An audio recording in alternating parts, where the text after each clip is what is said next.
Hello and welcome to another episode of the Online Zone right here in Card Player TV. Let's get right into some poker news. This is one of the busiest times in the live tournament circuit, but that hasn't stopped the high-stakes games on Full Tilt from running nearly every night. Isildur 1 dominated early in the week, winning nearly $2 million, and for once, the money didn't come from Tom Der Dwan. The unknown Swedish phenom instead beat up on Cole South and Brian Hastings in some pot limit Omaha action. Justin Bonomo continues to battle Isildur 1 in No Limit Hold'em, but he's been able to hold his own over the past couple weeks. Dwan himself is also up nearly $2 million, most of which he took from Ilari, Zygmunt Sahamis, and Patrick Antonius. For those of you on Full Tilt who can't afford to play in the high-stakes games, the Mini F-Tops kicks off this week with 27 events featuring buy-ins from as low as $10. The series boasts over $6 million in guarantees and culminates with a $50 main event hosted by Jennifer Harmon. All players who make Mini F-Tops final tables will receive limited edition jackets, and each winner will get a silver jersey avatar for use on the site.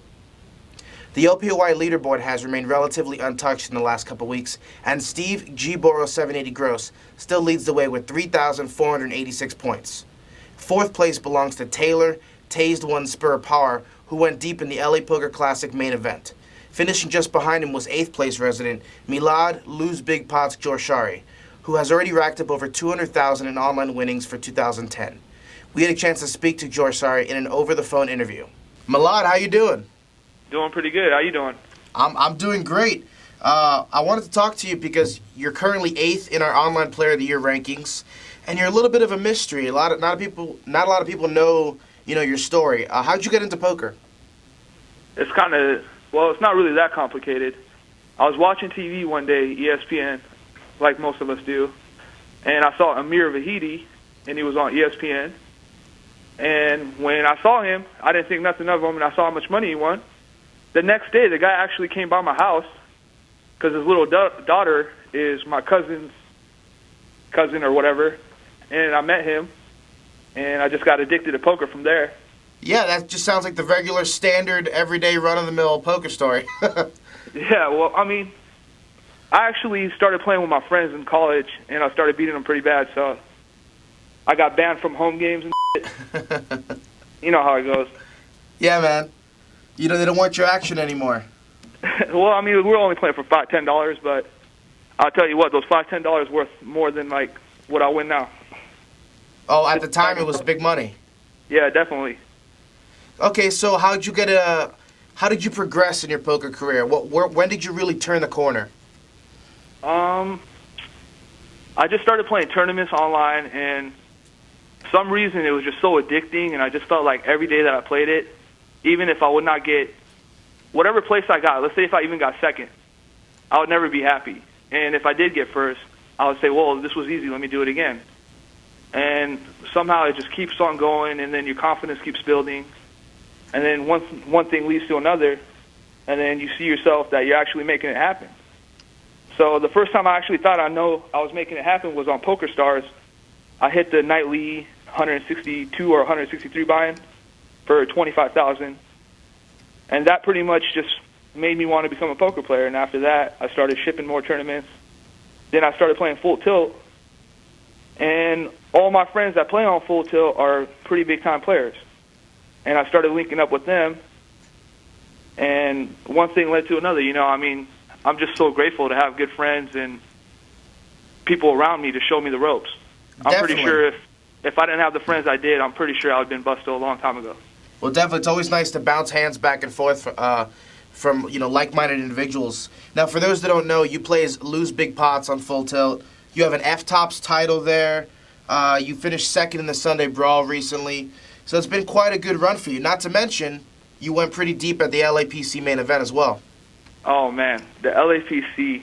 I mean, if you have a minute, I want to tell you about this hand. It was pretty interesting. The day before it, we're on the bubble, and this gentleman by the name of Raymond Dolan, I'm not sure if I'm pronouncing his name right or not. You're right. Ray is actually the younger brother of Tim Fan. Right, and he's a tremendous player. He's a great player. I respect them totally. I respect their family and everything. We came across a hand. On the break before it, he actually got bluffed, in my opinion, by some other guy, and I came on break and told him he was playing great, and I told him I thought that he might have got bluffed by the other player. So, I mean, we were sharing some information, and I figured, well, now that me and him have some information shared, maybe I could pull a monster bluff, because at the time he was accumulating a lot of chips, and I was pretty much running over my table. And when he sat on my table, I figured the only person that I need to really actually get into with is with him, because he might fold to me out of respect or such if I play a hand in a certain way. So I played a hand, and we got it all the way to the river, and there's about 180K in the pot. For people that don't know, average was like 120,000. And he checked to me. Of course, I had position on him, and I tanked for like 6 minutes, and I shoved all in. And he tanked for 5 minutes, and he folded, and I showed him a bluff, and the day ended. We got in the money, and it was a huge pot. So comes the next day. We're playing six-handed. I got Newhouse to my left. I'm actually going to open up a little bit more because I know he's a pretty aggressive player, and I kind of want to take that aggression factor, and I just wanted to try to win that tournament on that particular day. Meaning if I could get my chips above a million, 1.2, I know that for sure it's going to be clear coast for me. Gotcha. So I get in the hand. I raise, I think, like 16,000 when the blinds were probably 6,000, I think. And he calls me with queen 10. I have jack 7 of spades. I flop a flush. And I'm first to act. I lead out. I think I bet at like 30,000. Now, when I bet out 30,000, the whole reason I'm betting 30,000 is because he has position on me. And now, if he has any kind of hand, I feel like he's going to put in a raise on me to see where I'm at, because he's a good player. So he wants to feel where I'm at. So when I let out, I knew he was going to raise me. So when he raised me, I went to this little fake time mode, this little thing we have to do on live or whatever, Hollywood. And I waited 7 minutes, like maybe I have pocket jacks, a jack of spade. Maybe I have something, maybe I'm just portraying one spade. I know 100% I have him just by the way he raised me.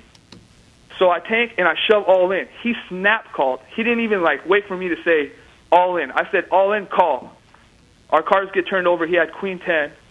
I mean, obviously he runner full house me. But, I mean, it was just a weird hand. And I feel like I played that hand great. I feel like me showing him the bluff the day before created him to snap call. And even though I didn't get the result I wanted, I got him to do what I wanted to. So, overall, I felt like it was a winning situation for me.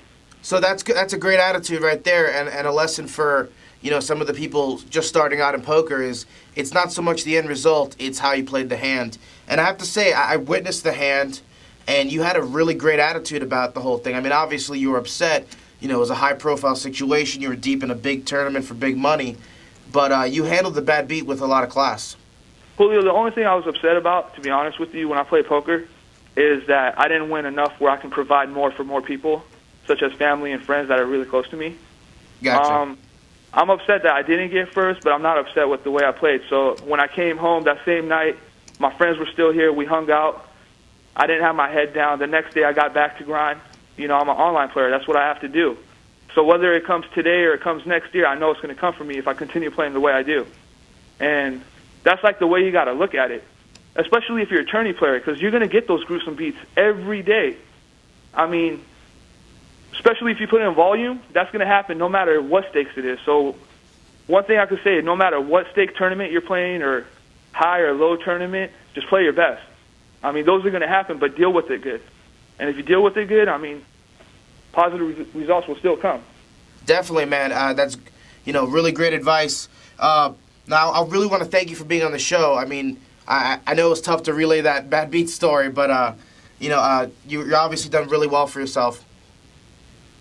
Well, I mean, I thank you. I've done well. I'm still going to try to do better.